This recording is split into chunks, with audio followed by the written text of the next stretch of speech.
तो आज की क्लास में हम पढ़ेंगे क्लासिफिकेशन ऑफ एजेंट्स के बारे में। इससे पहले हमने 2 टॉपिक्स ऑलरेडी कवर कर लिए हैं ऑर्गेनिक रिएक्शंस एंड मैकेनिज्म्स के अंडर, तो वो आप प्लीज़ जाके चेक कर लीजिएगा। आज थर्ड क्लास है, उसके लिए हम पढ़ेंगे क्लासिफिकेशन ऑफ एजेंट्स, जिसमें हम देखेंगे ऑर्गेनिक रिएक्शंस ऑर्गेनिक एजेंट्स जो है फॉल करते हैं 2 कैटेगरी में। वो होता है इलेक्ट्रोफाइल और न्यूक्लियोफाइल।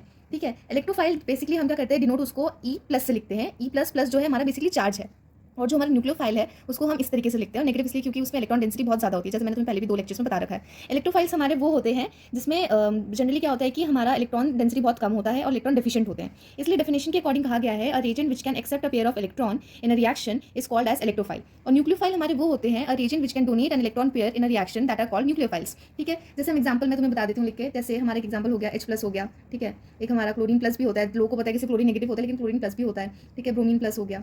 ठीक है, ऐसे BF3 हो गया। ठीक है, ये भी होता है। फिर तुम्हारा इक्लुइस एसिड हो गया, AlCl3 हो गया। ठीक है, NO2 पॉजिटिव हो गया। ठीक, ये सारे जो है हमारे होते हैं एग्जांपल्स। ऐसे न्यूक्लियोफाइल्स होते हैं बहुत सारे एग्जांपल्स, जैसे क्लोरीन नेगेटिव, Br नेगेटिव। ठीक है, और क्या होंगे, OH नेगेटिव हो गया, Cn नेगेटिव हो गया, और कोई पॉपुलर एग्जांपल जैसे NH3 हो गया। ठीक, वाटर मॉलिक्यूल हो गया। ये सारे जो है हमारे न्यूक्लियोफाइल्स होते हैं। तो ये 2 ब्रॉड कैटेगरीज होती है, इलेक्ट्रोफाइल और हमारे न्यूक्लियोफाइल्स की। अब हम बात करेंगे different types of organic reactions के बारे में बात करेंगे। तो बेसिकली हमारे 4 तरीके के हमारे different types of organic reaction होता है। पहला यही जो हमारा सब्स्टिट्यूशन रिएक्शन होता है, पहला क्या हो गया हमारा सब्स्टिट्यूशन रिएक्शन हो गया। ठीक है, सेकंड हमारा होता है एडिशन रिएक्शन। ठीक है, थर्ड हमारा होता है एलिमिनेशन। ठीक, फिर फोर्थ हमारा होता है रीअरेंजमेंट। तो इन चारों के बेसिस में ही हमारी पूरी ऑर्गेनिक केमिस्ट्री बेस्ड होती है।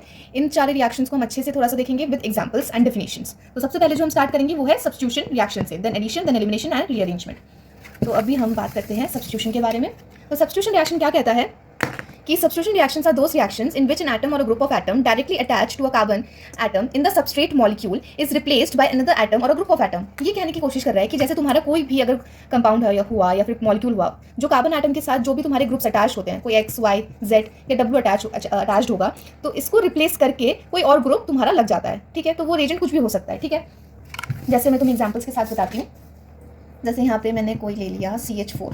ठीक, CH4 लिया है और इसको मैं Cl2 के साथ रिएक्ट कर रही हूँ, वो भी UV और लाइट के प्रेजेंस में। ठीक, इसमें क्या होगा कि इसमें से एक हाइड्रोजन हमारा जो है रिप्लेस हो जाएगा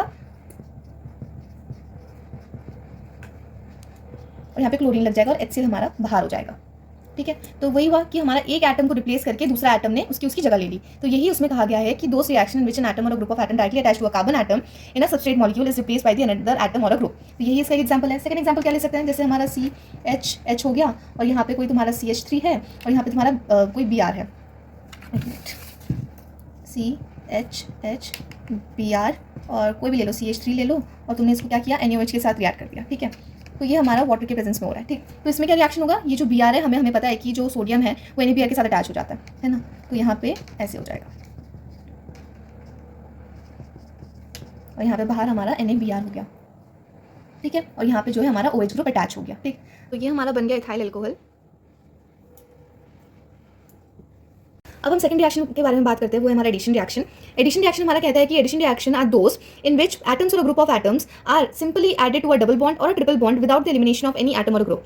इसमें साफ डेफिनेशन में कहा गया है कि कोई भी हमारा सबस्ट्रेट होगा उसमें डबल या ट्रिपल बॉन्ड होगा, पाई बॉन्ड जनरली होता है, उसमें कोई भी हमारा एटम जो है ऐड हो जाता है। ठीक है, कोई भी हमारा एलिमिनेशन नहीं होता है। जैसे हमने प्रीवियस रिएक्शन देखा सब्स्टिट्यूशन में, वहाँ पे हमारा एक एटम रिप्लेस हो रहा था। ठीक है, इसमें क्या होगा, कोई भी हमारा एटम एलिमिनेशन होगा नहीं, रिप्लेस भी नहीं होगा। ठीक है, जैसे मैंने एग्जाम्पल दिया, यहाँ पे हाइड्रोजन है, यहाँ पे हाइड्रोजन है, यहाँ पे हाइड्रोजन है, यहाँ पे हाइड्रोजन है। ठीक, अब इसमें मैंने कर दिया Br2 का एडिशन करूंगी तो रिएक्शन में होगा कि जो हमारा डबल बॉन्ड है ये हमारा सिंगल बॉन्ड में कन्वर्ट हो जाएगा, ये हमारा फॉर्म होगा। तो बेसिकली ये अनसैचुरेटेड से हमारा सैचुरेटेड हो जाएगा। तुम्हें पता होना चाहिए कि जो भी हमारा अनसैचुरेटेड होता है वो डबल बॉन्ड होता है या तो ट्रिपल बॉन्ड होता है। ठीक है, और जो हमारा सैचुरेटेड होता है वो हमारा सिंगल बॉन्ड में कन्वर्ट हो जाता है। ठीक, ये इसका अच्छा एग्जाम्पल हो गया। सेकंड एग्जाम्पल मैं तुम्हें दे सकती हूँ। हम तो यूजुअली देखते हैं कि डबल और ट्रिपल बॉन्ड में बहुत इजीली एडिशन हो जाता है। एक हमारा रिएक्शन होता है कि जैसे CH3 हो गया, ठीक है, इस टाइप का कोई हो गया और इसमें हमने HCN से ऐड कर दिया। इस तरीके के रिएक्शन में क्या होगा, जनरली हमारा C के यहाँ पे हमारा OH लग जाएगा और यहाँ पे हमारा Cn और ये हमारा H। तो इसमें this kind of product would be form over here. ठीक है, ये इसका सेकंड एग्जाम्पल। तो अब हम एलिमिनेशन रिएक्शन की बात करते हैं। एलिमिनेशन रिएक्शन क्या होता है, ऑपोजिट होता है एडिशन रिएक्शन होता है। हमें पता है कि एडिशन रिएक्शन में हम क्या करते हैं, डबल बॉन्ड को सिंगल बॉन्ड में कन्वर्ट करते हैं। एलिमिनेशन में क्या होगा कि सिंगल बॉन्ड को हम डबल बॉन्ड में कन्वर्ट करेंगे। एलिमिनेशन रिएक्शन के नाम से पता चलता है कि हमारा कोई भी ग्रुप एटम जो है इजीली हमारा रिप्लेस होता है, किसी रिप्लेस हो जाता है। ठीक है, जैसे मैं इसको एग्जाम्पल से बहुत इजीली अच्छे समझा सकती हूँ। C double bond, C single bond और ये H और ये हमारा ब्रोमीन और ब्रोमीन, इसको हमने रिएक्ट कर दिया जिंक के साथ और हीट के कंडीशंस में किया। तो जो ये हमारा बनेगा C double bond C H और यहाँ पे हमारा ZnBr2 बन जाएगा, ये हमारा एलिमिनेट होकर बाहर आ गया, यहाँ पे हमारा डबल बॉन्ड बन गया। ये बहुत ही सिंपल एग्जांपल है हमारे एलिमिनेशन रिएक्शन का, ठीक है। अब हम बात करेंगे फोर्थ रिएक्शन के ऊपर। अब फोर्थ लास्ट रिएक्शन के बारे में बात करेंगे, जो कि हमारा रीअरेंजमेंट रिएक्शन। इसमें क्या होता है कि it involves the migration of an atom और a group of atom from one side to the another within the same molecule. इसको आसान समझने के लिए हम एक एग्जाम्पल लेंगे, CH3C double bond NOH CH2 CH3। इसको हम बोलते हैं बेसिकली मिथाइल कीटो ऑक्साइन। हम इसको क्यों बोल रहे हैं, क्योंकि यहाँ पे एक मिथाइल का ग्रुप है, यहाँ पे इथाइल का ग्रुप है, और कीटो ऑक्साइन क्योंकि यहाँ पे हमारा ये ग्रुप जुड़ा है, इसको हम बेसिकली ऑक्साइन बोलते हैं, ठीक है। इसमें देखोगे कि कैसे जो है हमारा माइग्रेशन हो रहा है ग्रुप का, CH3 NH C double bond O CH2 और CH3, ठीक है। इसमें जैसे कि तुम देख सकते हो कि जो यहाँ पे नाइट्रोजन हमारा था, अब वो माइग्रेट होके हमारा इस कार्बन कार्बन एटम के बीच में आ गया और यहाँ पे हमारा पूरा एक कीटोन ग्रुप जुड़ गया है, ठीक है। तो इसको हम इस रिएक्शन को जनरली ये भी बोलते हैं कि ये जो है हमारा स्ट्रक्चरली जो स्ट्रक्चर वाइज जो बोलते हैं ना, स्ट्रक्चर आइसोमर है हमारे ओरिजिनल कंपाउंड का, इसको ये भी बोलते हैं। क्योंकि क्या होता है कि स्ट्रक्चर आइसोमर क्या होते हैं, वो होते हैं जिनके नंबर ऑफ एटम्स तो हमारे सेम होते ही हैं, लेकिन जो हमारा अरेंजमेंट होता है एटम्स का वो डिफरेंट होता है। तो मॉलिक्यूलर फॉर्मूला सेम होता है but the rearrangement of the atoms are basically different, so that is what is called as the structure isomer बोलते हैं ऑफ द ओरिजिनल कंपाउंड, जो कि ये ओरिजिनल है, ये हमारा स्ट्रक्चरल आइसोमर है इसका, ठीक है। अब नेक्स्ट क्लास में हम बात करेंगे टाइप्स ऑफ मैकेनिज्म के बारे में। Thank you.